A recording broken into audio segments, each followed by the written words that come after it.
Clerk, please call the roll. Senator Barnett. Senator Barrett. Senator Blackman. Senator Blackwell. Senator Blunt. Senator Boyd. Senator Branning. Senator Bryan. Senator Butler of the 36. Senator Butler of the 38. Senator Carter. Senator Kaufman. Senator Chazanol. Senator Chisholm. Senator DeBar. Senator Delano. Senator England. Senator Fillingham. Senator Frazier. Here. Senator Harkins. Senator Hickman. Senator Hill. Senator Hobson. Senator Horn. Senator Jackson. Senator Johnson. I'll move it. Senator Jordan. Senator Kirby. Senator McCon. Senator McDaniel. Senator McClendon. Senator McCon. Senator McMahon. Senator Michelle. Senator Moran. Senator Norwood. Senator Parker. Senator Parks. Senator Pope. Senator Seymour. Senator Simmons of the 12th. Senator Simmons of the 13th. Senator Sojourner. Senator Sparks. Senator Suber. Senator Tate. Senator Thomas. Senator Thompson. Senator Turner Ford. Senator Whaley. Senator Wiggins. Senator Williams. Senator Younger. Mr. President, a quorum is present. Thank you, Mr. Clerk. Will senators and guests in the gallery please rise for the invocation given by Senator Blackwell, be followed by the Pledge of Allegiance given by Senator Frazier. Senator Blackwell. Thank you, Mr. President. Just as a disclaimer, any of those of you standing under something that might fall, you might want to move before I begin. Some of you know my friend, Dr. Walker Wright. He's a pastor of Whitestone Missionary Baptist Church. He was originally supposed to do this, couldn't be here, so you got me in his place. Ladies and gentlemen, the 30th President of the United States, Calvin Coolidge, said, "You cannot know too much, but you can say too much." The late Dr. Howard Thurman, in his book called The Inward Journey, said, "We are surrounded by the testimony of those who, out of the life of the Spirit, speak directly to our spirit and to our need. Those men and women with whom we identify in our moments of depression and despair and in our moments of joy and delight." Let us pray. O dear God, creator of all things and sustainer of all life forms, we acknowledge to you today that we have nothing, no life without you. Lord, we want to rid ourselves of anything that would separate us from you. Teach us how, O Lord. We are helpless without your guiding light. Create within us a peace, love, mercy, and care for all people. Whatever is necessary, Lord, we ask that you would break us, melt us, and mold us, and form us in ways that what may be part of a more perfect union that would be pleasing to you. It's in your Son's name we pray. Amen. Amen. Join me in the pledge. I pledge allegiance to the flag of the United States of America and to the republic for which it stands, one nation, under God, indivisible, with liberty and justice for all.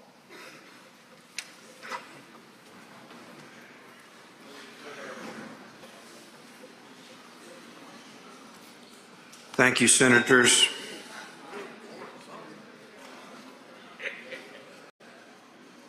Start. Senator Polk, you're recognized. Thank you, Mr. President. I move the Senate dispense with the reading of the journal. Senator moves to dispense with the reading of the journal. All in favor signify by saying aye. Aye. Opposed, no. The ayes have it. Mr. Clerk, Mr. President, there are none.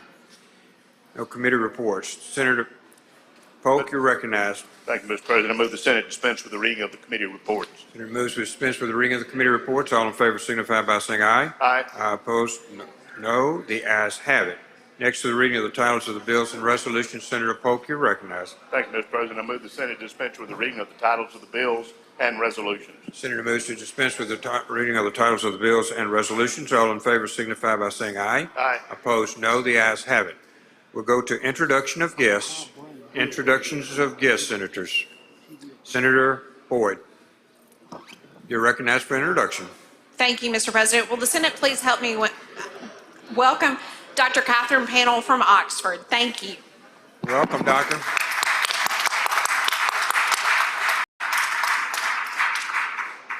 Senator Moran for introduction of guest. Thank you, Mr. President. If I could Please help me steer everyone's attention to the welcome North Gallery. Dr. Catherine Panel from Oxford. Thank you. So good, do it twice. All right, let's try this again. If everyone please look in the North Gallery. We have with us today a special group of young students, part of them in the house, part here. The leadership group from Hancock County, and their instructor with them is Laura Rhodes. If we could, please give them a warm welcome.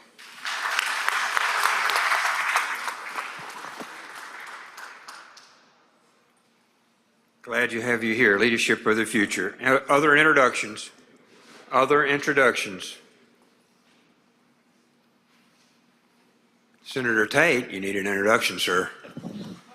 Thank you, Mr. President. If y'all will direct your attention to my desk, I have with us in about 30 years, probably our next Lieutenant Governor. If y'all will help Ms. Ella Tate fill it home. Yeah.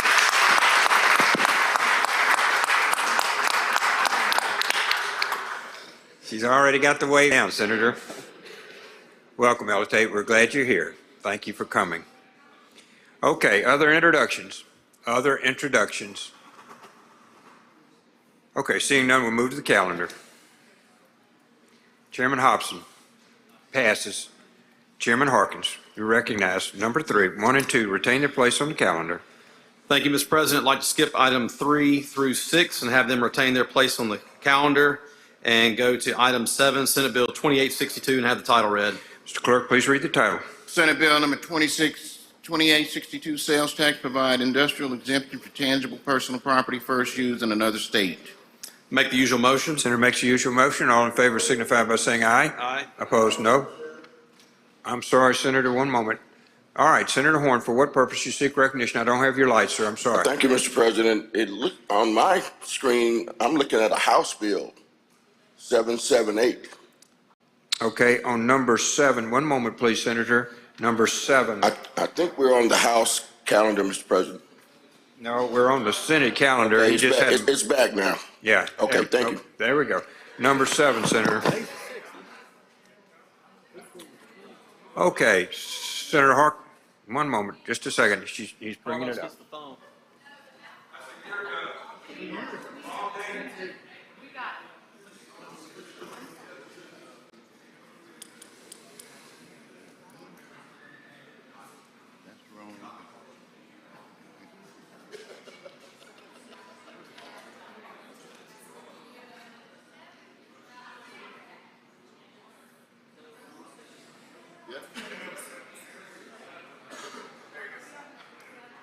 Yeah, that's it.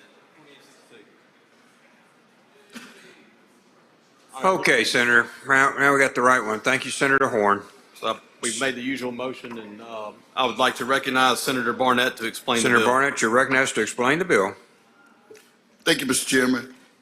Senate Bill 2862 is, the short title will just be it's a sales tax that will be able to provide industrial exemption from tangible personal property first used in another state.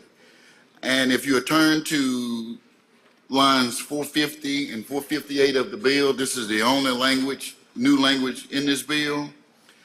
And basically what it does, it only deals with manufacturing, selling specialty equipment directly to customers in other states. And this equipment will only be used in other states. And we're asking that that this equipment only, the sales tax will only be applied to those customers that's using this equipment out of state. And the reason for this is because years ago, the legislature approved similar measure when they approved for the Airbus up in Columbus to be able to do the same thing. And what they was facing was that they was able to build the equipment here, but they couldn't finish it here because the customer couldn't take receipt here because they had to pay sales tax on it twice. So they will only manufacture part of it here and another part of it out of state, so the customer wouldn't have to pay the sales tax on it twice. But when the legislature allowed them to do that, Senator, let's pay attention, please. Important bill, Senator. this allowed Airbus to continue to grow and expand their manufacturing operation in the Columbus area. Basically, this is the same thing that we allow Airbus to do. Mr. President, that's the explanation of the bill, and I'm open to any questions. Questions on the bill, please. Senator Hill, for what purpose do you seek recognition, ma'am? Question. Are you for a question, Senator Barnett? Yes. Recognize Senator Hill. So can you give an example of what type of equipment?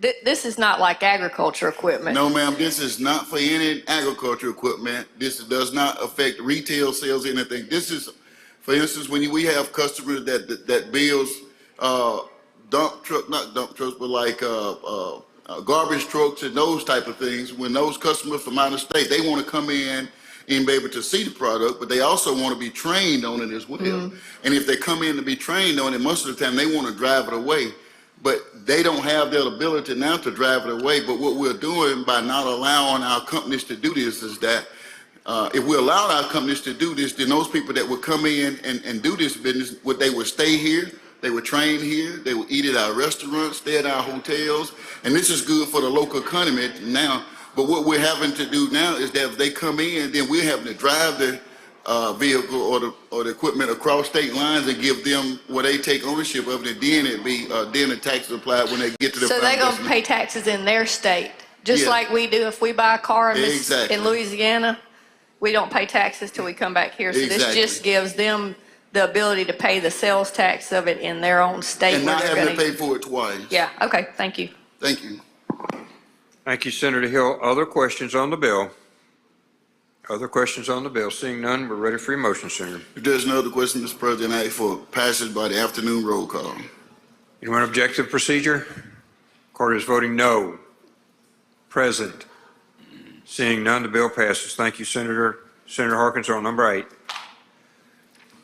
Thank you, Mr. President. I'd like to skip items 8 through 13 and have them retain their place on the calendar, and go to item 14, Senate Bill 2842, and have the title read. Item 8 to 13 retain a place on the calendar. Item 14, Mr. Clerk, please read the title. Senate Bill number 2842, use tax, revised standards for municipalities' eligibility to receive monies from Special Infrastructure Assistance Fund. Make the usual motion. Senator makes the usual motion. All in favor signify by saying aye. Opposed, no. The ayes have it. Please proceed, sir. Motion is we adopt the committee sub and be recognized to explain the bill. Recognized to explain the bill, Senator. Thank you, Mr. President. Ladies and gentlemen, this deals with the use tax. As you know, a portion of use tax is divvied up and given to the counties. Another portion is given to the municipalities across the state by formulas, and each formula is different for the counties and for the municipalities.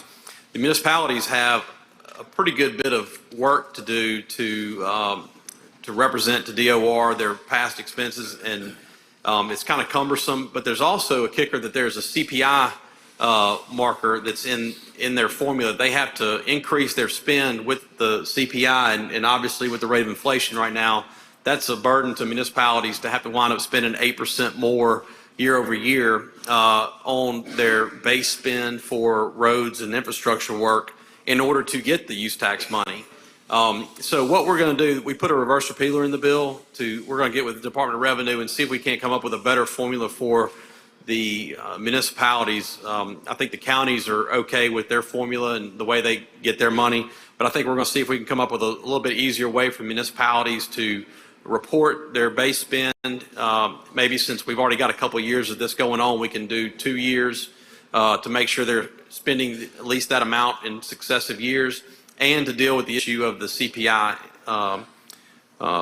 part of the formula, which they're having to deal with right now. So there is a reverse repealer in it. We're going to work with Department of Revenue and the municipalities to try to come up with something, but we do want to make sure that municipalities are doing that maintenance of effort, that they're using the same amount of funds they were using in the beginning, that they're not just kind of moving monies around and still spending the same amount. This use tax money is supposed to be on top of and kind of to leverage the amount that they're already spending. So that is an explanation of the bill. I'll yield for any questions. If not, I'll move adoption of the committee sub. Questions on the bill? Senator Hickman, for what purpose you seek recognition, sir? President. Were you for questions? I do. Senator Hickman, you're recognized. Just one quick question, and I don't really understand this whole process, but what keeps us from allowing the municipalities to use the same formula as our counties? Well, I think the counties, they do it by like rural road mile, and there's a lot of differences on from the county perspective versus the municipal perspective. I think municipalities right now have a population component. They have a sales tax component, how much sales tax is originated in that area. And so, there's different circumstances for both sides. And I think what we're wanting to make sure is that cities are still doing what they're supposed to do, counties are doing what they're supposed to do. And it may be more closely aligned with what the counties are doing, but ultimately we want to make it a little more simplified for the municipalities. I think it's pretty cumbersome right now. And the bigger issue to me is also the fact that they're having to come up with 8% more year over year just in order to receive. They have to spend more money and more money on infrastructure just to receive the use tax. So we're going to try to deal with that aspect of it as well. Yeah, well, I thank you for working on this, because I agree with you. Like, some of my municipalities have said, like, their process is real cumbersome compared to the counties, and that's where my question originated. So, thank you. Senator Norwood, for what purpose, sir? Senator Norwood passes. Can you take his light off, please, sir? Thank you very much. Okay, other questions? Other questions on the bill? Seeing none, move adoption of the committee sub. All in favor signify by saying aye. Aye. Opposed, no. Ayes have it. We're ready on the bill, sir. If there are no other questions, I move passage on the afternoon roll call. Yes, sir. Afternoon roll call has been requested. Anyone object to procedure? Court is voting no. Present.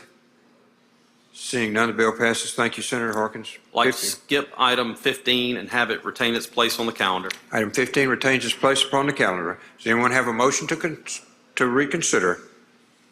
Motion to reconsider. One moment, please.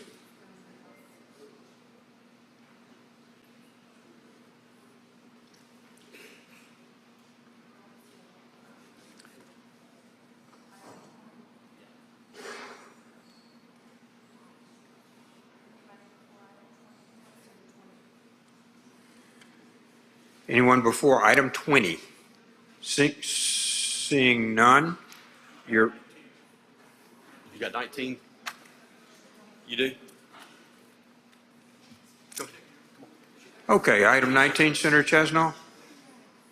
Senator Chesnall, item 19. Thank you, Mr. President. I move to reconsider the vote by which this bill passed. All in favor, right? Just one second. Hold on, let me get to that part. Okay, Mr. Clerk, please read title. Senate Bill number 2006, Festival Wine Permits, remove repealers and reverters on provisions relating to.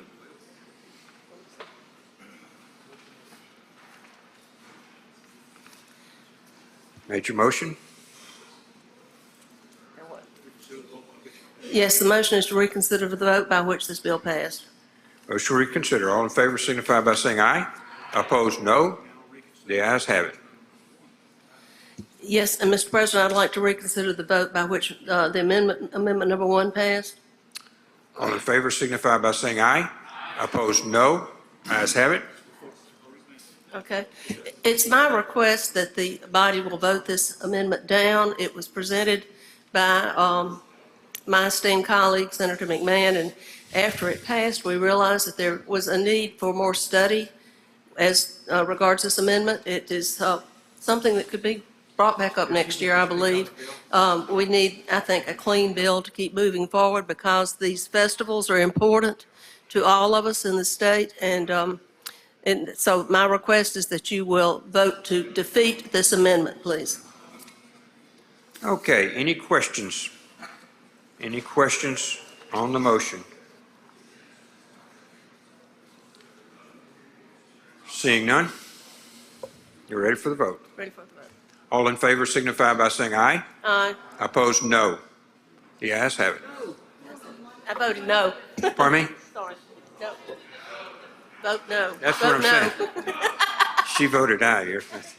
I'm sorry. Excuse me, Mr. President, I don't think I've ever voted to take away something in an alcohol bill in the years I've been in the Senate, but today I'm asking you to please vote no. I'm sorry. Vote no, please. Okay, motion, all in favor signify by saying aye. Opposed, no. No. Thank you, Senator. And now, Mr. President, I bill would like fails. for this bill to go on the morning roll call. All in favor, I'm sorry, on the morning roll call, anyone object to procedure? Wish to be, of course, voting no. Present, no. Fraser, no. Tate. Anyone else? Norwood, no. Anybody else? Anyone else? Anyone else, Mr. Clerk? Bill passes. Thank you, Senator. Thank you, Mr. President. Thank you, Mr. President. I'd like to go to item 20, Senate Bill 2681, and have the title read. Mr. Clerk, please read the title. Senate Bill number 2681, Mississippi Development Authority extending codified repealers on certain laws related to. My motion is we reconsider the vote by which the bill passed. All those in favor signify by saying aye. Aye. Opposed, no. The ayes have it. Please proceed. I have an amendment on the bill. This bill was a repealer extension on a couple of MDA programs, and there was also a bill that Senator Parker passed on MDES, a repealer that has some of the code sections in it.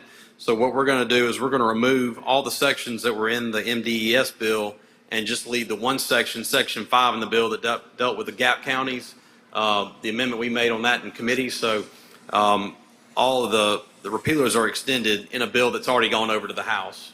So my amendment would be striking lines 28 through 1515 and lines 1580 through 1595 and renumbering the remaining sections accordingly.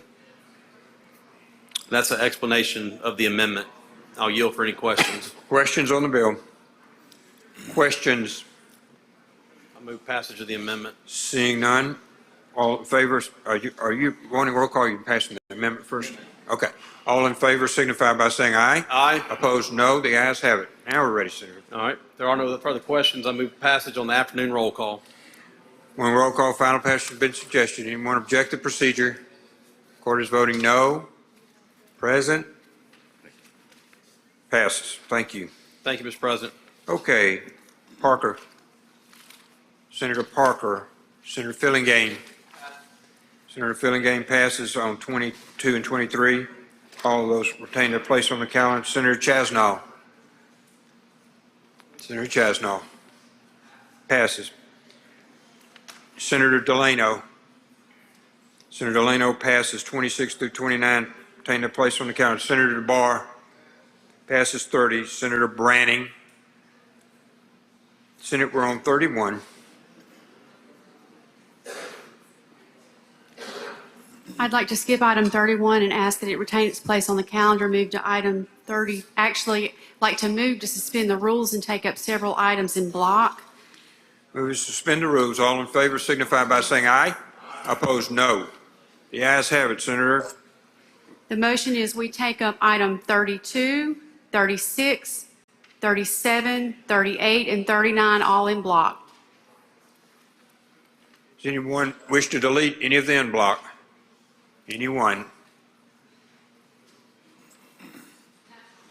Seeing none. Mr. Clerk, please read the titles. Senate Bill number 2003, Highways, dedicated section of Highway 12 to G. Lewis Jones. Senate Bill number 2542, Highways, dedicated section of Highway 8 to Jeremy Allen Boyles. Senate Bill number 2545, Highways, dedicated section of Highway 35 to Constable Ray Hawkins. Senate Bill number 2546, Highways, dedicated section of Highway 51 to Deputy Joe Kenneth Cosby.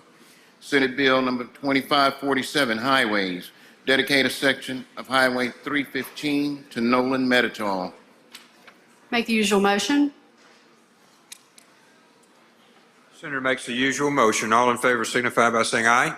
Opposed, no. The ayes have it. Please proceed.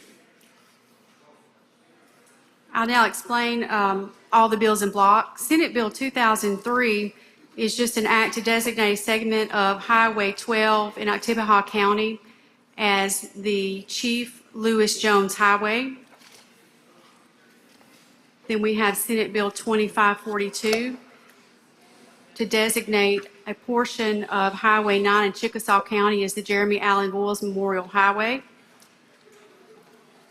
Then we have Senate Bill 2345, which is an act to designate a portion of Highway 35 in Panola County as Constable Ray Hawkins Memorial Highway.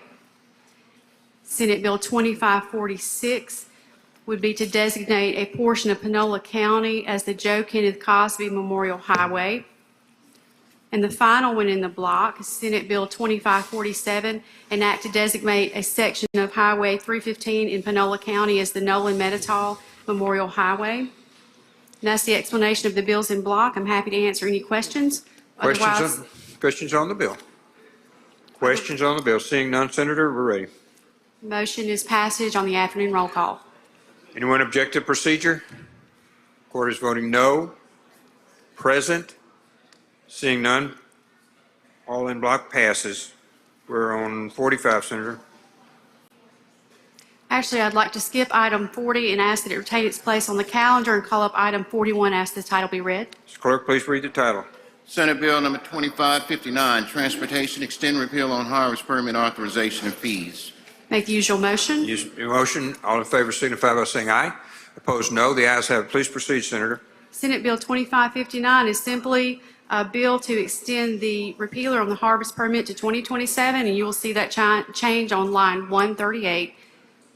There are no questions. I move final passage on the afternoon roll call. 138, sir. Okay. Questions? Questions? Senator Parker? Okay, well, passes. Anyone else? Anyone else? Seeing none, we're ready for your motions. Ma'am. Passage on the afternoon roll call.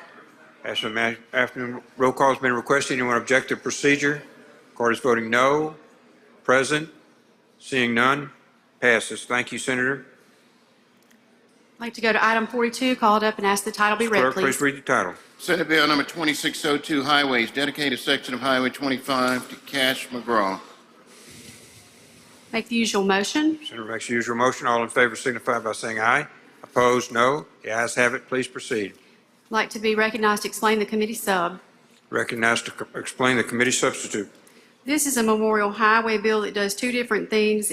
It names a portion of Highway 25 in Leake County as the Cash McGraw Memorial Highway, and then it names a bridge in Winston County, which is in Section 2 of the bill, as the Stacy Dale Ricks Memorial Bridge. If there are no questions, I move adoption of the committee sub on the afternoon roll call. No, we need adoption of committee sub first. All in favor signify by saying aye. Opposed, no. The ayes have it. Okay, Senator, we're ready for your motion. Passage on the afternoon roll call. Afternoon roll call been requested. Anyone object to procedure? Court is voting no. Present? Seeing none? Passes. Thank you, Senator. Senator Browning, you're recognized. I'd like to skip item 43, ask that it retain its place on the calendar. Go to item 44, called up, ask the title be read, Clerk, please. please read the title. Senate Bill number 2561, Highways, make the Mississippi Transportation Commission vote on use of EBR fund monies majority instead of unanimous. Make the usual motion. Senator makes the usual motion. All in favor signify by saying aye. Opposed, no. The ayes have it. Please proceed, Senator. Thank you, Mr. President. This bill brings forward the code sections on the Emergency Road and Bridge Program. In the bill on line 27, you'll see that the change is from a unanimous vote to a majority vote on the projects. And that's the only change you will see in the bill. And I do have an amendment on the desk and like to explain that at the proper time. Okay, questions on the bill? Okay. Clerk, you got the amendment, please. The amendment is just to add a reverse repealer on this. I'd like the opportunity to do some additional work, maybe look at some additional language to improve the Emergency Road and Bridge Fund. May not come back with anything, but I would just like the opportunity to keep working on it. So that is the reason for the request for the reverse repealer. So if there are no questions, I would move adoption of the amendment. Questions on the amendment? All in favor signify by, I'm sorry, Senator Fraser?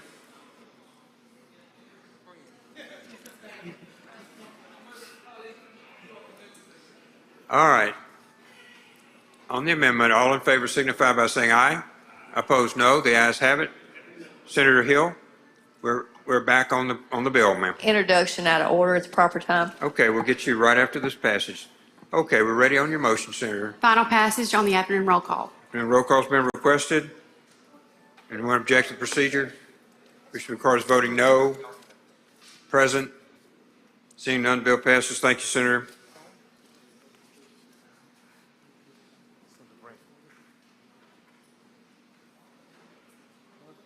Okay, Senator Hill, you're recognized for announcement. Out of order. Thank you. Introduction out of Introduction. order. I believe we have former Senator from Pearl River County, Senator Tony Smith in the West Gallery. Let the Senate make you welcome today.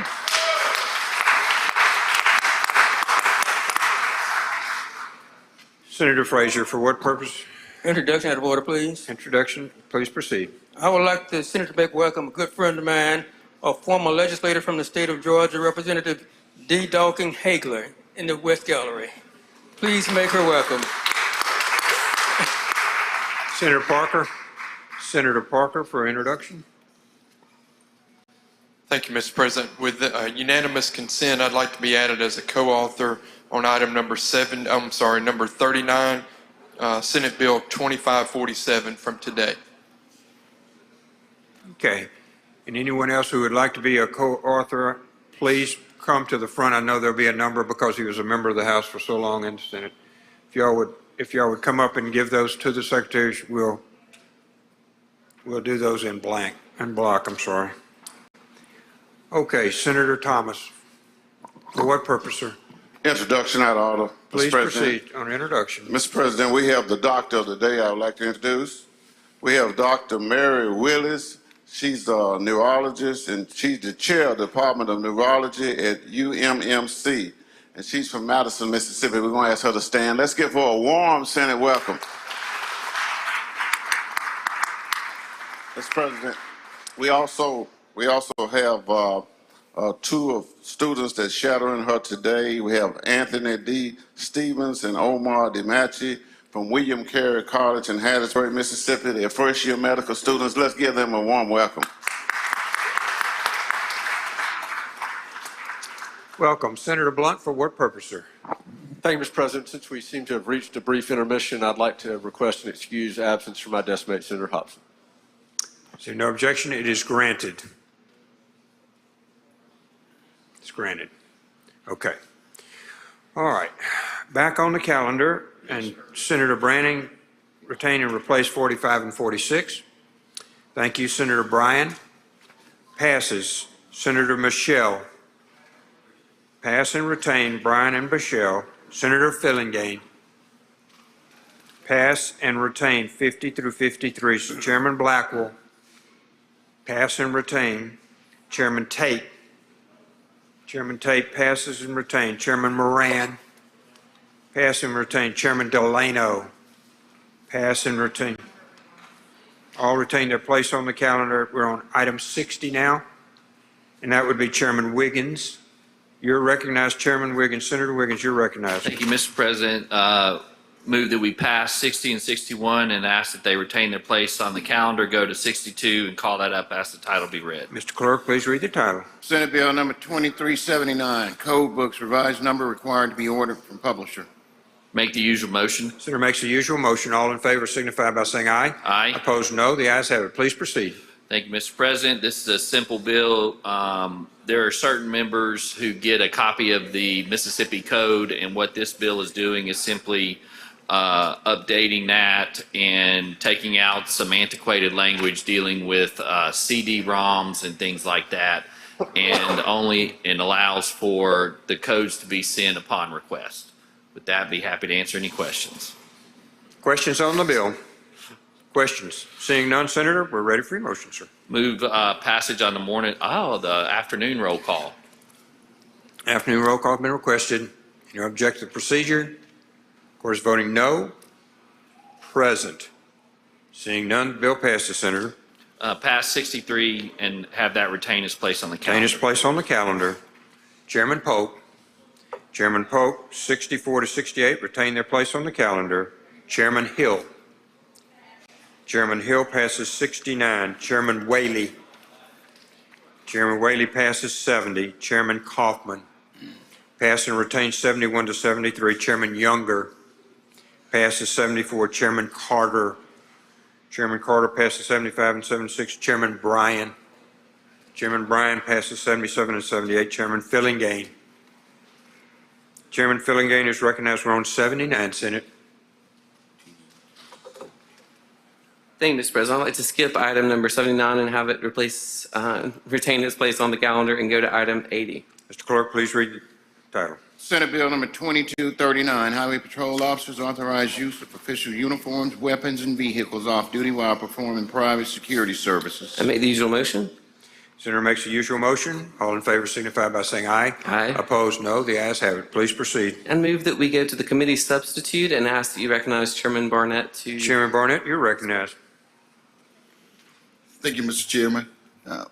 This bill is strictly for Highway Patrol and some of our officers like Wildlife Department as well. And the reason for this bill is that we will allow them to serve in the law enforcement capacity for municipalities or off-duty security. These departments right now are currently not allowed to do this, but we do have county deputies, municipal law enforcement officers that are allowed to do this. And this bill will help us to be able to keep our highway patrol in the state, because right now we're spending a lot of money for academies and those type of things to give them that training, but then we're losing them across state lines because other people are paying them more, because a lot of them can't subsidize their salaries or anything because we won't allow them to do this. We just feel like this to keep our highway patrol in the state of Mississippi.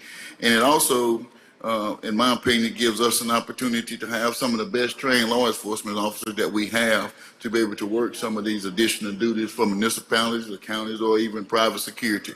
And that's the basis of the bill, Mr. President. I'm yield to any questions. Thank you, Senator. Senator Barrett, for what purpose you seek recognition, sir? Question, Mr. Will President. you for a question, Senator? Yes. Senator, you're recognized. Does this bill include Mississippi Department of Correction agents being able to work as security or in any other capacity they see fit? This bill will allow them to be able to do that too, but all of this has to be approval by the commanding officers of those individuals. Thank you. Yes, sir. Senator Williams, for what purpose, sir? President. Will you for a question, Senator? Yes. Senator Williams, you're recognized. Thank you, Mr. President. Thank you, Mr. Chairman. Is DBS in favor of this? Yes. Commissioner Tendo is in favor of this bill. If I read the title right, the uniforms will be allowed to be used while they may be performing security for private companies. Is there any liability that the state would assume in this action? If you would look, Senator, the only new language in this bill is on lines 12, lines 20 through 23, and on line 27. It basically allows them to do what other agencies are already allowing their officers to do. Okay. Thank you, Mr. Chairman. That's it. Thank you, Mr. President. Yes. Senator Michelle, for what purpose, sir? Question, please. You for a question, Senator? No. Yes, I'm sorry. Senator Michelle, you're recognized. Thank you. Senator Barnett, you mentioned a couple of times they would allow them to work for counties and municipalities. Did you mean private businesses in the counties and in the municipalities, or just for the government entities? This will allow them private and public, but right now they can't do either. So if they wanted to go out on their days off to do additional work, they would have to do anything other than law enforcement. But if they worked at let's just say a regional shopping center, it would allow them to use a government vehicle and government gas driving around that private parking lot of that facility?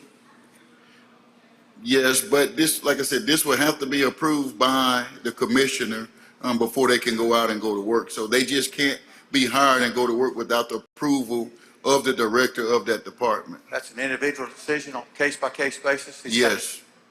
So every time someone's requested to do a private security detail, they've got to run it by the commissioner, and the commissioner has to say grace over it? Yes, but I don't think this will have to be an individual, because I think some of these same companies or whatever we're using these individuals. So I think it would be like a one-time approval for that particular business or entity who is using Highway Patrol to be able to work at these. Thank you. Yes, sir. Thank you, Senator. Senator McClendon, for what purpose, sir? Question, Will you please. yield for question, Senator? Yes. Please proceed, Senator McClendon. Thank you, Mr. President. Thank you, Senator. Does this include out-of-state as well, or just in the state of Mississippi? No, sir, this is only in-state. And another reason again why we're doing this is because the state of Mississippi invests so much money into these law enforcement officers, and then they cross state lines and go to work making a lot more than they do here in Mississippi. So this is just a way to help them supplement their income and keep them in-state. Thank you, sir. Yes, sir. Senator Seymour, for what purpose, sir? Question, Mr. Will you yield for a President. question, sir? Yes. Please proceed, Senator. Senator, when this officer is wearing his uniform, he is in his official capacity.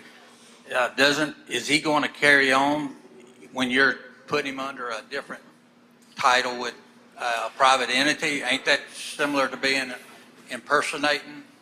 No, sir, Senator. I mean, I think most of us understand that law enforcement is on duty 24/7, and this just will allow them to be paid for, or allow them to have an additional job.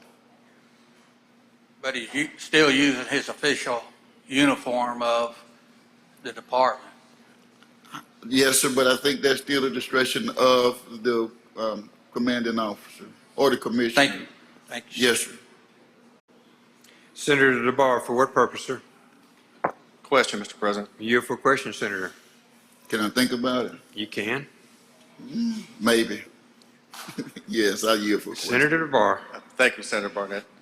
Question is, so if I approach a private establishment and the trooper is in his uniform, his or her uniform, and the trooper, this person who's wearing a trooper uniform, tells me to leave or sit down, and I don't do that, am I failing to obey an order from a law enforcement officer or a private individual? You will, in my opinion, Senator, I think that will fall under the company or how they have their rules set up as to how that's handled. Okay.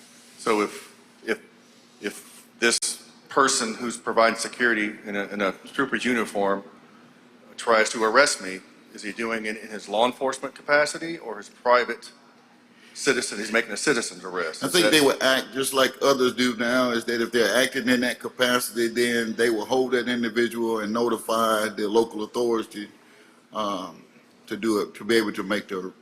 Does this open the state or the Highway Patrol up or DPS to lawsuits for any misbehavior or anything that this person is doing in their private capacity, but wearing a uniform and driving a highway patrol car? I don't think so, Senator. These are the questions that you ask, and thank you for asking, because these are some of the same questions that I asked the commissioner, and these are some of the same things that we talked about in his office. And so he agreed. As a matter of fact, why you see the committee substitute is exactly how he wanted it. Okay. So if this person who's providing security that's wearing a uniform, a gun, and a badge tells me to stop and halt and don't run, and I run away, is he going to charge me with felony fleeing or misdemeanor fleeing a law enforcement officer? I don't think so. So now I can't specifically speak to that, but being that this individual may be working for a private company, I don't see where that would be considered fleeing if it's not something directly. Okay. All right. Thank you, Sergeant Barnett. Senator Polk, for what purpose, sir? Question, Mr. Will you yield for a President. question, Senator? Yes. Senator Polk, please proceed. Thank you, Mr. President. Thank you, Chairman. 10 years ago, I would not even ask the question I'm about to ask. But in the last 10 years, there are groups and people that hate our law enforcement. They are looking for anything they can do to destroy their character and what they stand for. I would like to know if, in the event, and it will happen, that these officers are in a private situation, private security, but uniformed, armed, and have their patrol car, and something goes so horribly wrong that someone gets shot, that the patrolman has to shoot someone, you're going to open up a can of worms for a bunch of people to have a field day. So my question to you is this: what was the discussion in the committee that regarding this aspect, the public relations aspect of this bill? Well, when we had this discussion in committee, and I think most of the committee members will tell you the same thing, is that we allow Commissioner Tindall to answer questions in committee. And yes, we are aware, Senator, that situations like you had, like you just said, could happen. But Senator, we also have to understand that even with those people out there who are looking for bad things to happen, or even be looking themselves to do bad things, that shouldn't scare us enough, or scare us to where we shouldn't think that our law enforcement, especially our professional law enforcement officers, can't handle themselves in a way to where we can prevent something like that from happening. And we also think, Senator, that by using our highway patrol officers, that this gives us a better opportunity of making sure things like that doesn't happen because of the training and all of those things that they have had. And yes, Senator, we are concerned about that. But again, I don't think we should run away from those individuals and let them scare us to the point to where we shouldn't have our law enforcement or have a law enforcement presence. And that's a good answer.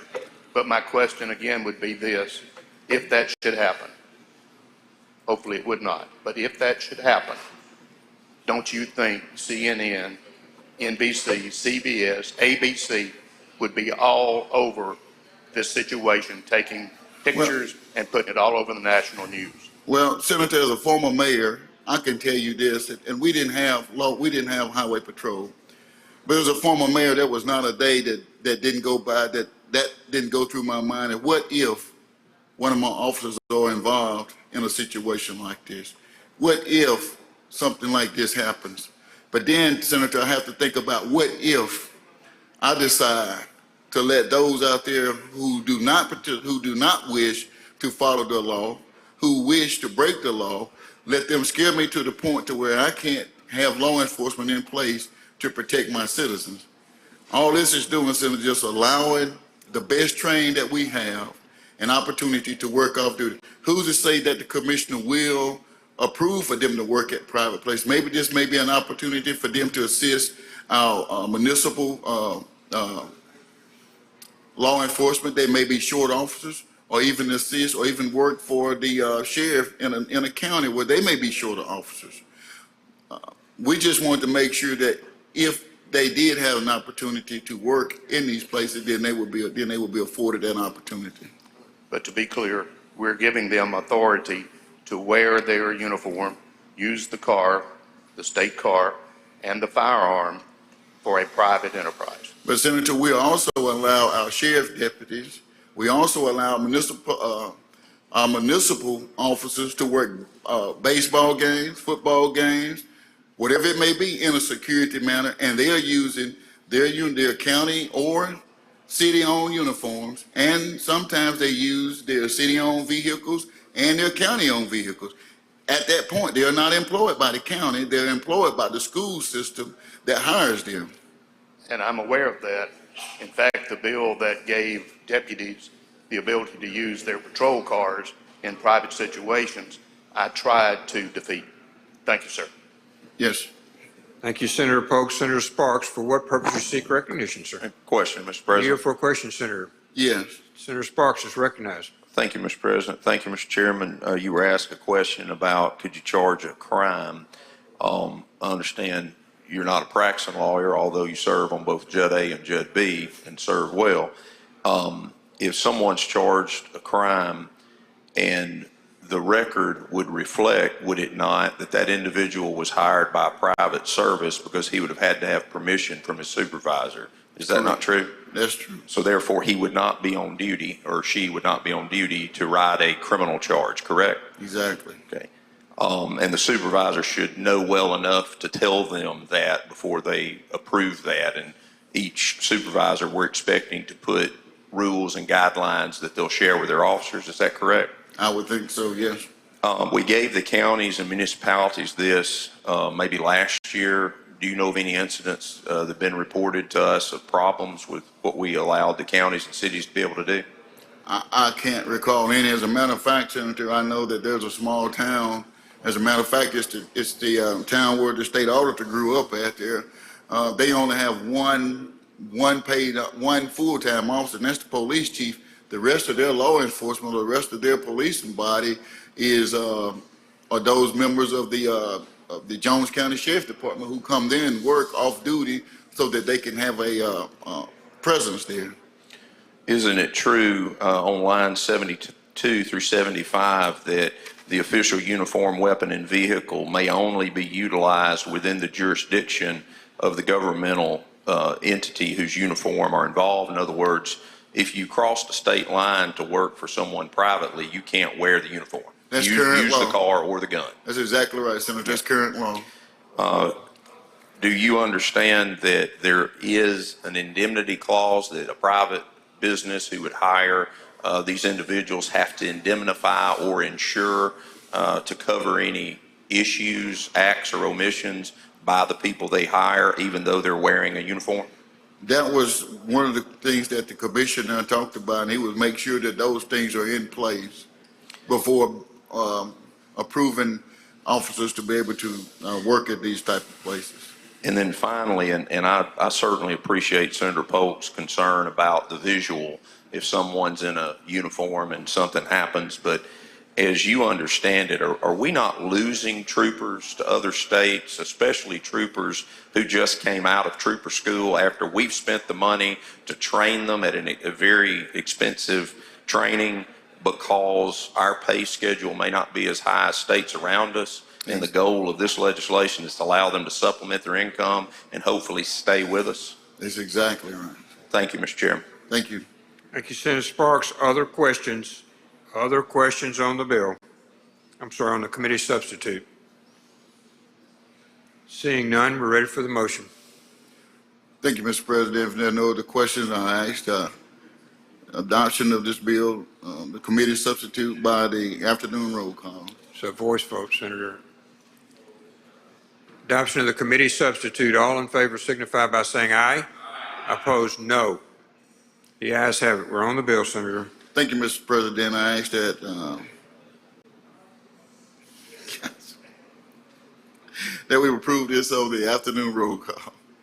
Afternoon roll call has been requested. Anyone object to the procedure? Wish to be recorded as voting no.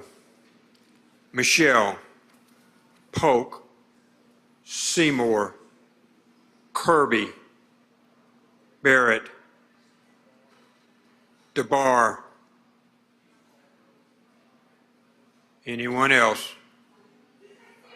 Blackman, sorry, Senator. Blackman. Blackwell. Turner Ford. Boyd. Hill.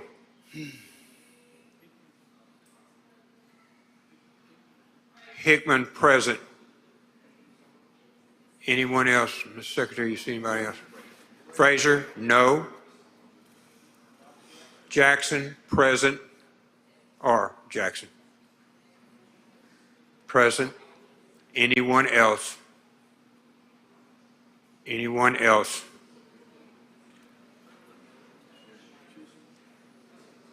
Pardon me? Chisholm, no. Anyone else? Anyone else? Okay. Would you read the notes, please? Oh, don't you move. Nay.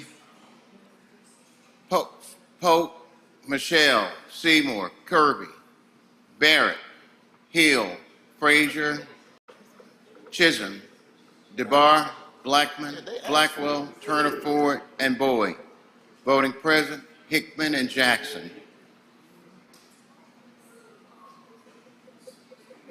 have presidents too.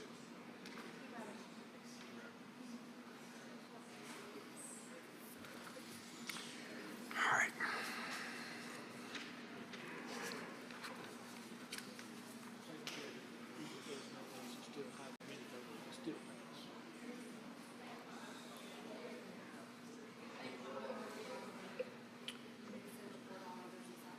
Yeah. Senator Hill, for what purpose? Amend it to yes, please, from no. Okay. Bill passed. Thank you. All right, now we go to 81, Senator Barr. Pass 81 to 87, they retain their place on the calendar. Chairman Carter. Pass, retain their place on the calendar. Chairman Polk. Senate, we're on number 90. Chairman Polk.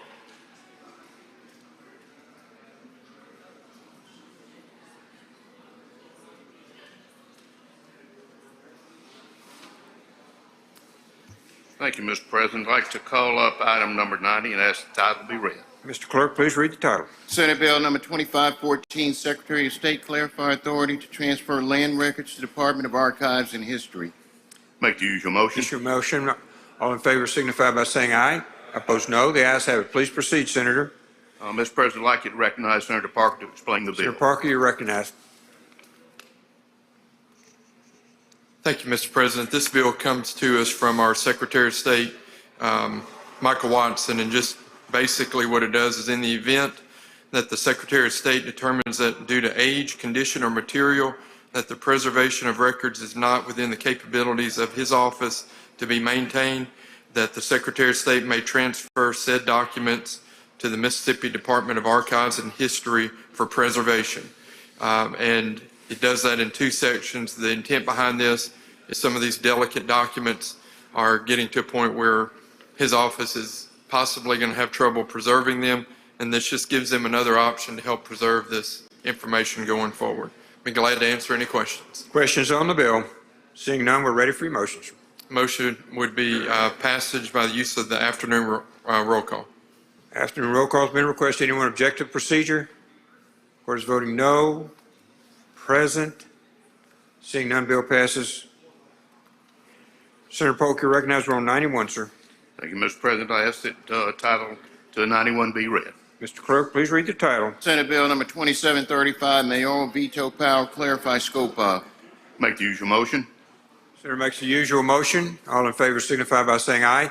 Opposed, no. The ayes have it. Please proceed, Senator. Mr. President, I'd like you to recognize Senator Hill to explain. Senator Hill is recognized. Thank you, Mr. President.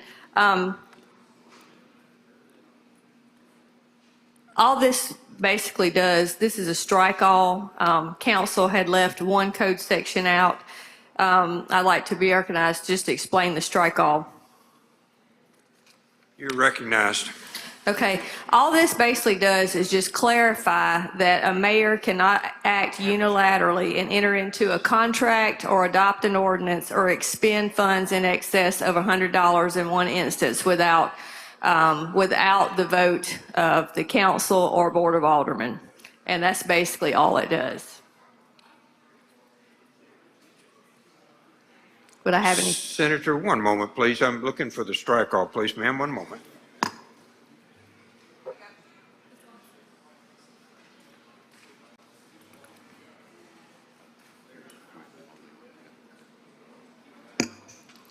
Pertinent language on lines 35 through 40. Would you run 35 to 40, please?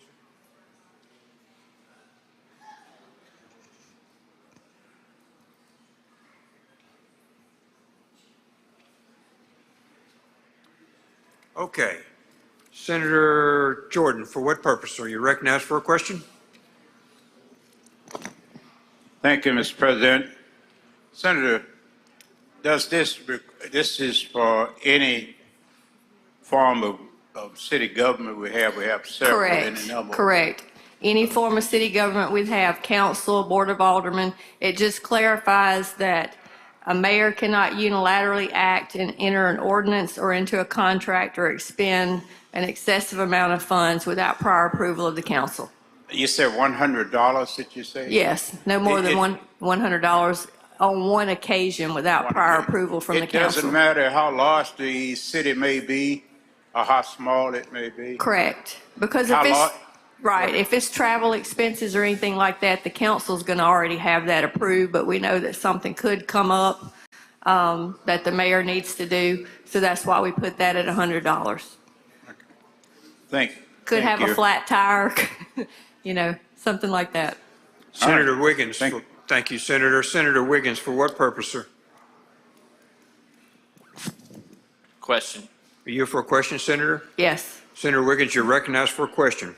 Thank you, Senator Hill. What's current law? What's the law now? The current law just has no amount. Okay. And reading lines 35 to 38, it says, so you're limiting any mayor to only able to spend $100. Yes, without prior approval of the council.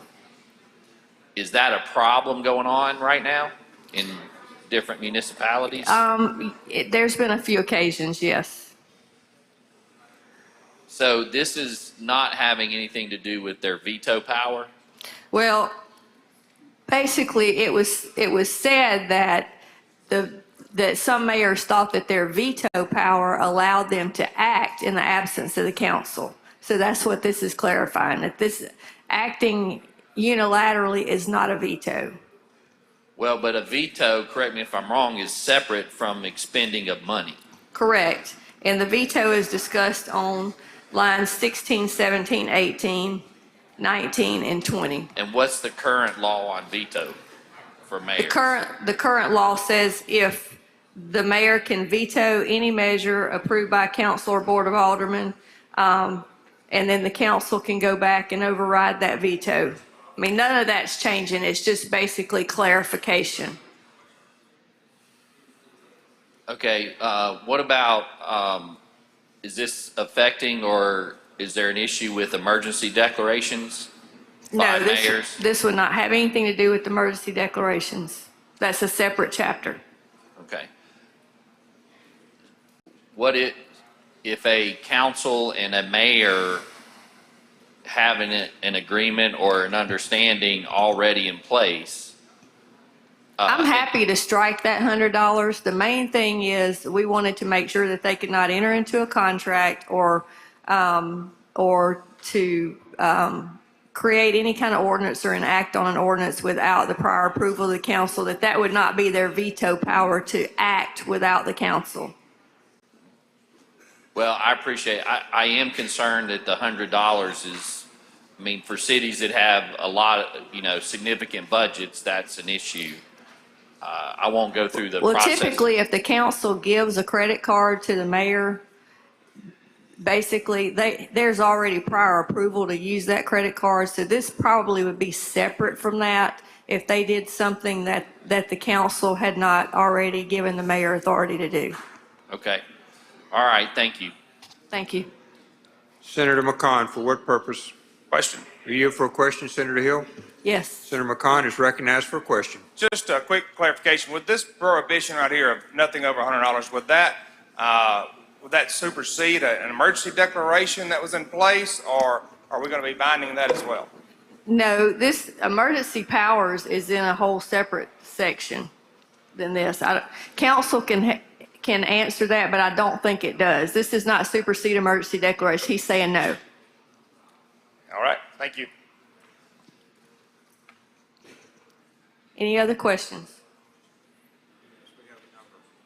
Yes, Senator, we do, I believe. Senator Blackman, for what purpose, Senator? Question, Mr. Are you for a President. question, Senator Hill? Yes. Senator Blackman is recognized for a question. Thank you, Mr. President.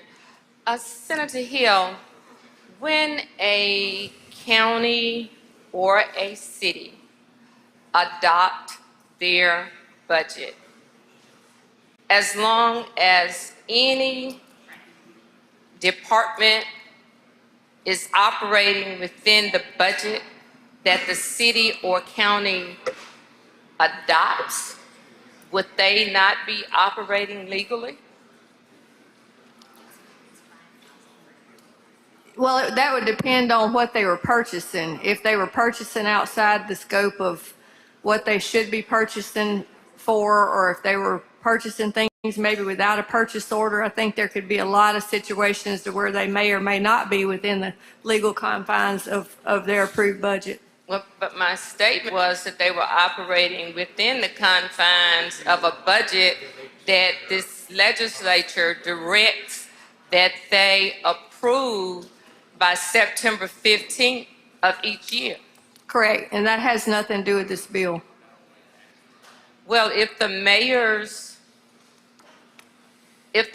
has a budget,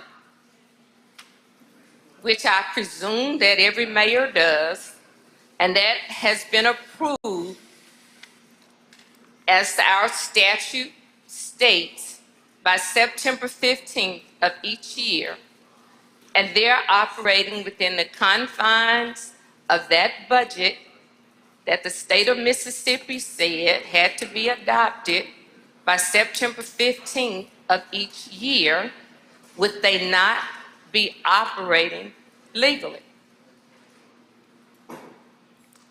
If they've approved the budget and the employees are acting within the scope of their employment and not purchasing anything that does not have to do with their job, I assume they would be. I'm perfectly happy to remove that $100. That was just an arbitrary number if you want to remove it. Main thing is, we want to make sure that we clarify that no mayor can act unilaterally and enter into a contract or an ordinance without the approval of the council. Thank you. Thank you, Senator. Senator Blunt, for what purpose? Senator Blunt passes. Anyone else? Take Senator Blackburn. Thank you. Anyone else on questions? Okay, I'm sorry. Senator Barnett, for what purpose, sir?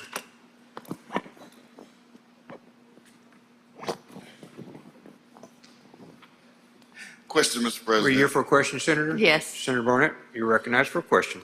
Senator Hill, as a former mayor, this bill that you have before us it basically takes away powers of the mayor, some of the powers of the mayor, and it also, in my opinion, takes away some of the powers of the city council because. Well, I disagree with that. It changes no power of the city council, and all it says is the mayor can only spend $100 without prior approval. Does nothing to the councils. As a former mayor, I mean, I had to follow that, senators, that, I couldn't just willy-nilly just go out there and spend money at my discretion without it being approved by the city council. And we already had budgets in place in September of that year, but even after that, I just couldn't go out and spend money at my pleasure because it was what I wanted to do. Well, then this should follow right along the lines with how you conducted your office. Well, but I don't understand why are we changing the law? Because right now, most of the municipalities have run fine with the way that they're operating. Maybe most, but not all. So I think that the law needs some clarification that a mayor can't act unilaterally without the vote of the council on contracts and ordinances and policies. I think this, Senator, is going to have a lot of municipalities to take this a little bit too far. I think that this is going to be subject to a lot of phone calls to the Well, I haven't Attorney gotten any yet, and I just ran into Sherry and Trey in the parking lot a couple of days ago. But if they have a problem with it, we'll fix it. Well, are you aware also, Senator, that there's thousands, probably, AG's opinions on this very matter right now, and none of them are the same on any opinions that they have given on this matter? Well, the Attorney General can make an opinion on a lot of things. The state legislature makes law. I agree, but would you also agree that because of some of the laws that we have passed have is the reason why the Attorney General has given some of the opinions that they have given, that our laws are not really clear enough, and I think this one goes too far. Senator. I have no idea. There's a lot of people ask for Attorney General's opinions for many different reasons. Sometimes you get an opinion, sometimes you really just get a lot of words. I've gotten both. Mr. President, at the proper time, I ask opportunity to speak against the bill. I can't hear you. At the proper time, you're granted time to speak against the bill. 1 second. We're still on the amendment right now. No, he wants to speak on the bill, I think. Senator Barnett, that was speaking on the bill. Okay. Questions?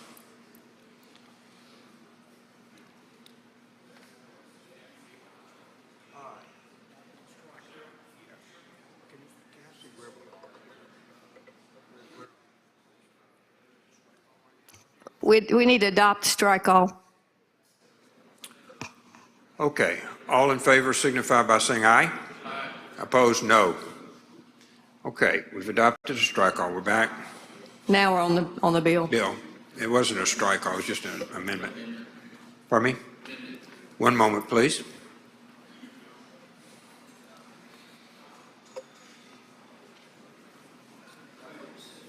that's what Bryce is trying to do, is that what he's trying to do?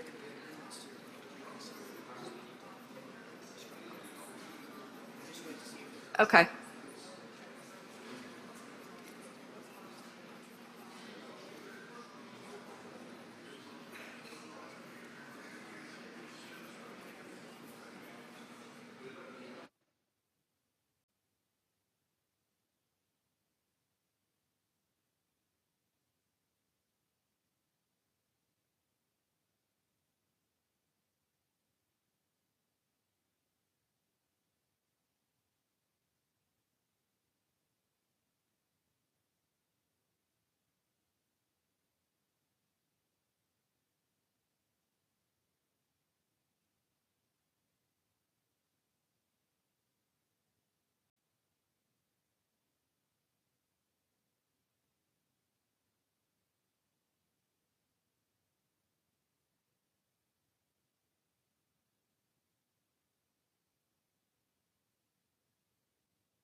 Okay, Senator. Mr. President, I would ask to reconsider the adoption of the strike all so that we could add an amendment to the strike all. All in favor signify by saying aye. Aye. Opposed, no.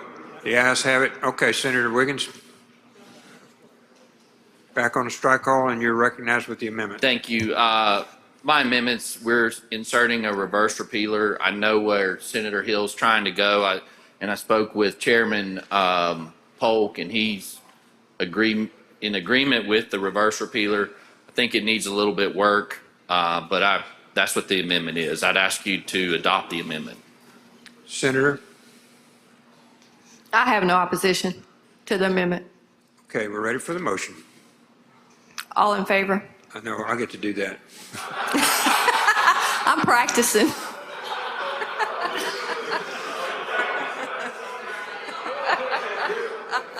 Senator has made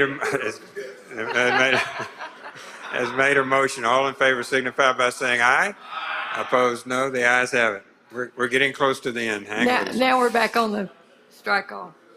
Ask for passage on the afternoon roll call. We got to adopt the strike. Now I have to adopt strike all as amended. All in favor signify by saying aye. Aye. Opposed, no. The ayes have it. Now we're ready. Now we're back on the bill. Yes, ma'am. Ask for passage on the afternoon roll call. Anyone object to the procedure? Court is voting no. Moran. Norwood. Frazier. Thomas. Jackson. Barnett.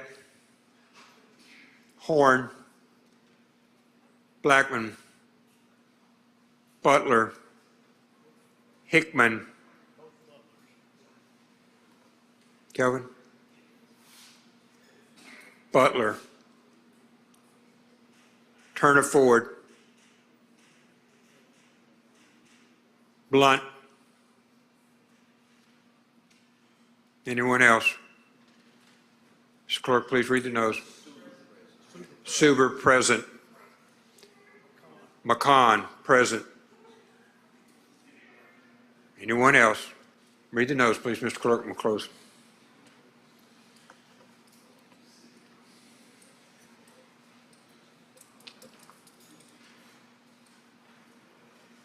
Voting no or nay. Turner, Ford, Blunt, Moran, Norwood, Frazier, Thomas, Jackson, Barnett, Horn, Blackman, Butler to 36, Hittman, Butler to 38. Voting present, Super and McCon. Bill passes. Okay, we're back on 92, Senator. Thank you, Mr. President. I'd like to ask that 92 pass and hold its place on the calendar. Go to item number 93 and ask the title be read. Mr. Clerk, please write the title 92, retains its place upon the calendar. Senate Bill number 2512, counties authorized to designate ARPA funds for rural water and sewer associations for infrastructure projects. Make the usual motion.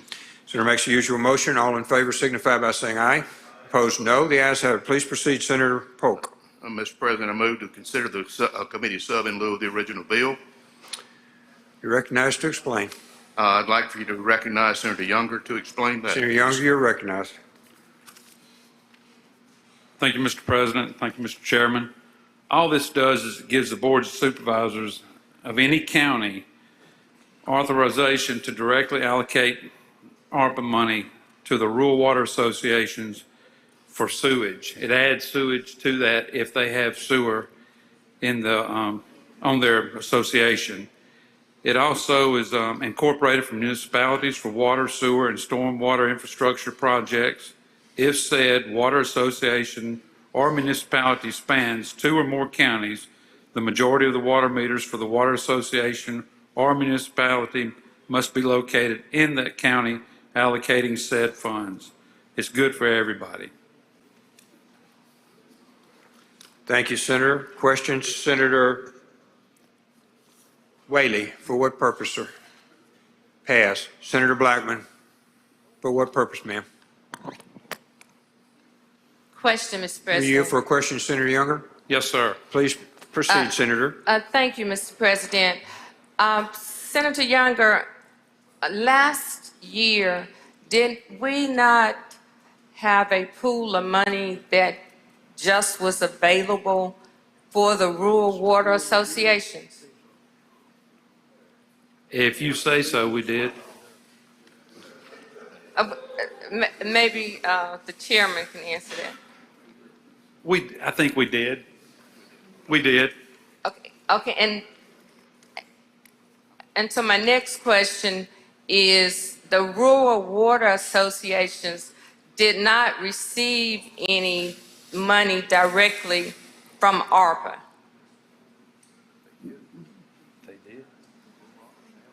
They did, yes. They did receive? Yes. And so they were allowed to compete for the grants, for the ARPA grants with DEQ and match their monies with the state's monies that they had received from ARPA.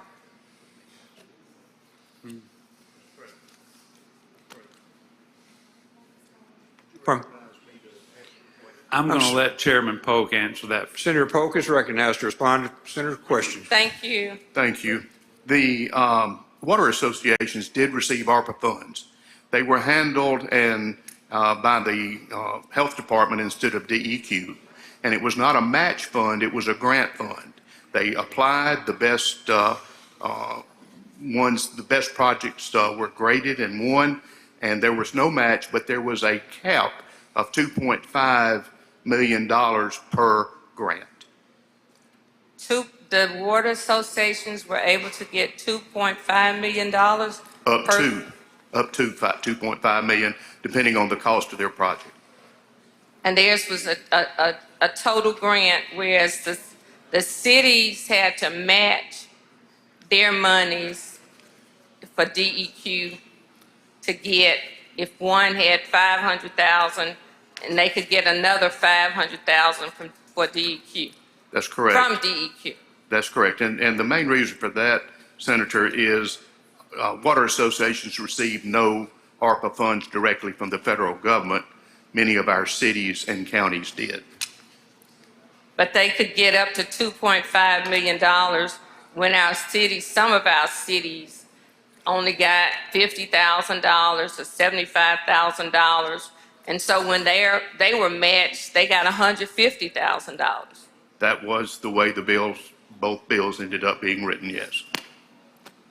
So the water associations have more clout than our municipalities.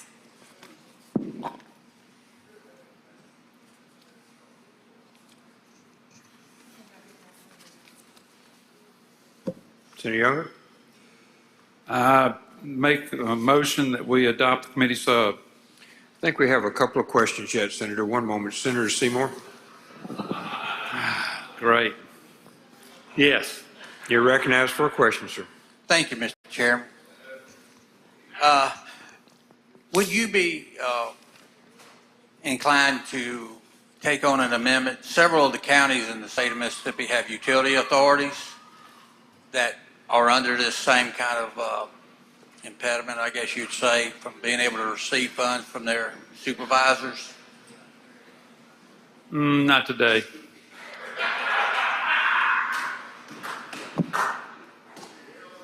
Senator Sparks, for what purpose do you seek recognition, sir? Question, Mr. President. You for a question, Senator Younger? Yes, sir. Please proceed. Thank you, Mr. President. Thank you, Chairman Younger.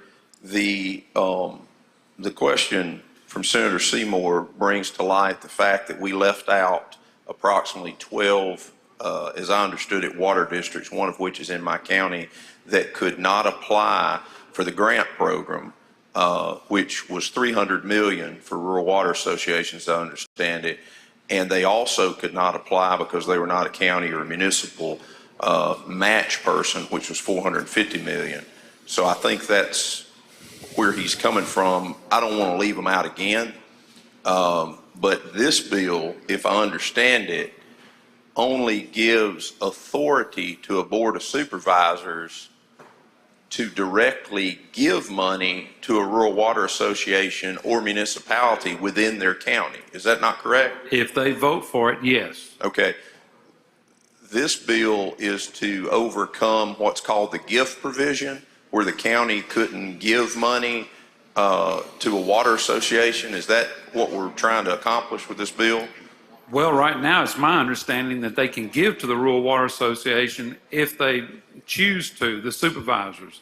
This just adds sewer for that Rural Water Association. So, if the Rural Water Association is in the sewer business. Okay, but is Section 1 all new language? The Section 1 portion's underlined. That's right.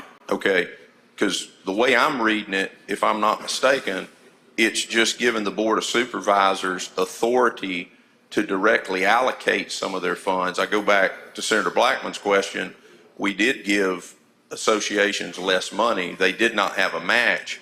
This is not a match program. This is just where the county could take some of their money and give directly to a rural water association or municipal. It's just the authorizing language. If those supervisors choose to do that, yes. Okay, thank you. Thank you, Mr. President.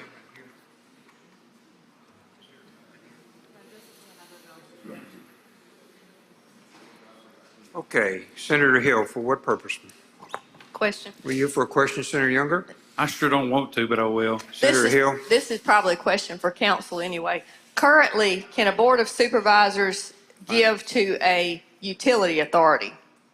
Because in my counties, in the 6 coastal counties, most of us have utility authorities other than George. So my question would be, can they currently give money? Because they're the ones that have created these utility authorities, and the utility authorities have no taxing power. All they have to go on is water rates and any kind of federal grant that they could get. So my question is, can they now contribute, can a county contribute to a utility authority, whether they have water or sewer or both? They cannot. So I guess that's why there was a question in here about maybe adding utility authorities, because like, we only have 5 counties and maybe a couple other ones that have utility districts, but we have utility authorities. So I think ours would need to be able to give to utility authorities, not only rural water for sewer and water but maybe we could handle that in another bill, Maybe so. because we definitely need it, because we're being left out. I mean, we have rural water associations, but we definitely have utility authorities that have the sewer in our Well, counties. It was my understanding that the supervisors could divvy it out the way they wanted to. Okay, because we mostly have sewer in the counties for utility authorities, and rural water has the water, so, all right. Well, I they just- really need to be together. What goes in comes out. Well, they may or may not want to be together on it, but I just wanted to ask that question. Thank you. Well, it's a big conflict when they're not together. I do know that. Other questions? Okay, Senator. An amendment, one moment, please. Yeah, right. Senator Younger? Motion to adopt committee sub. All in favor signify by saying aye. Opposed, no. The ayes have it. We have an amendment to the bill. Senator Younger? Senator McMahon, you're recognized on the amendment. Senator Younger, you need to stay. Yeah, I've got an amendment on line 10. It'll just say, and regional utilities or districts. That way, I've got one as well that wasn't covered, and that way it addresses and answers everybody's question. So the counties can give any monies left over to the cities or to regional water systems or regional districts. That's my amendment. I ask you to vote for it. Senator Younger? I'm for the amendment. Any questions on the amendment? Questions on the amendment? Seeing none, we're ready for your motion, Senator McMahon. 1 second, please. That's- Senator Sparks, for what purpose, sir? Don't know if it's proper, just I would like to add an amendment to the amendment or reverse repealer. I'll be glad to do that myself. If it's not proper to add it. We'll vote on this, and then you add your reverse Thank you. repealer, sir. I ask you to vote for the amendment. All in favor signify by saying aye. Opposed, no. The ayes have it. 1 moment, please, for the amendment.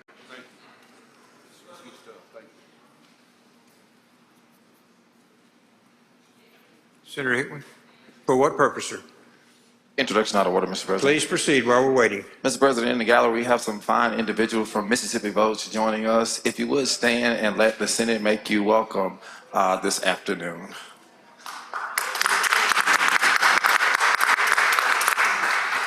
Thank you, and welcome to the Senate, working after hours for you. Senator? Thank you, Mr. President. The amendment's a reverse repealer. I support the intent of the bill, but the way I read it, it's only authorizing language. And I think that there's been a lot of hard work that's done by the ARPA committees trying to make sure we get money out to the water and sewer folks. But I do want us to look at this to make sure we're using the right language, because if we say regional districts, my county is not a regional district. So I would ask that you support the reverse repealer so we can get the language right. Senator Blackman, on the amendment. You have a question, ma'am.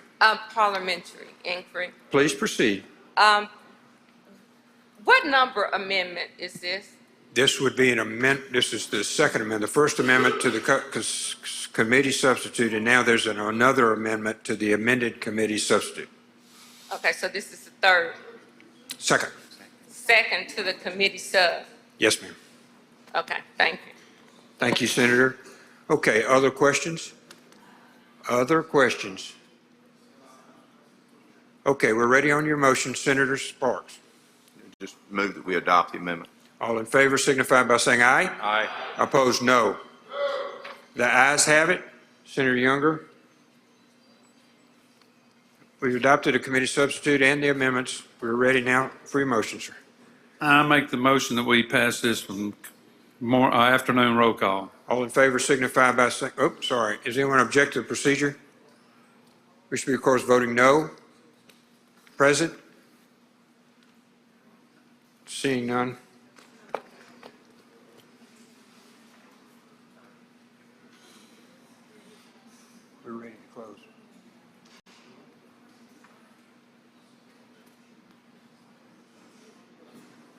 till 10.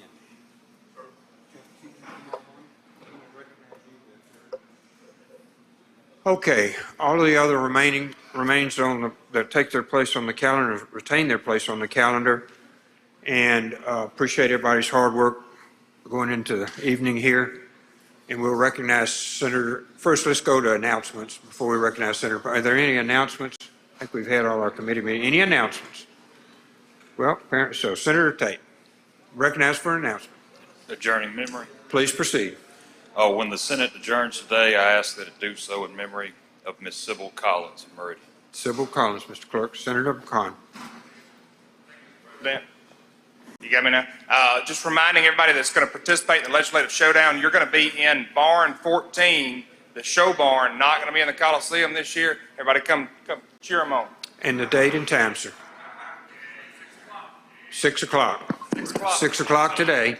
Senator Harkins for an announcement. Thank you, Mr. President. Tomorrow evening at noon, the Northwest Rankin High School Choir will be singing in the rotunda for your enjoyment.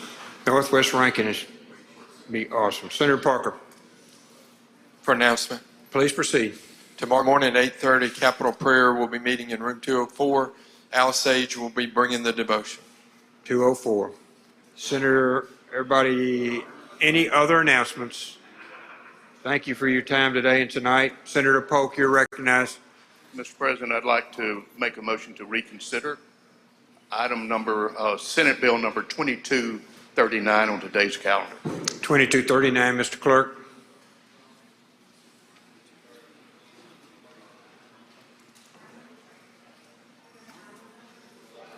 Which item number was that, Senator? I don't know what the It's number was. 2280. I think it's 80, Mr. Clerk. Would you please read?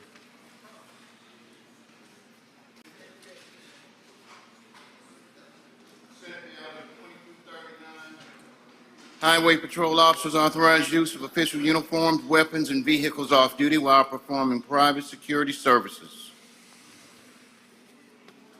Okay, Senator Polk, you're recognized. Thank you, Mr. President. I move the Senate stand in recess until 6 p.m. this afternoon, at which time the Journal will reflect that we're adjourned until 10 a.m. tomorrow. Heard the motion. All in favor signify by saying aye. Opposed, no. The ayes have it. Stand in recess till 6.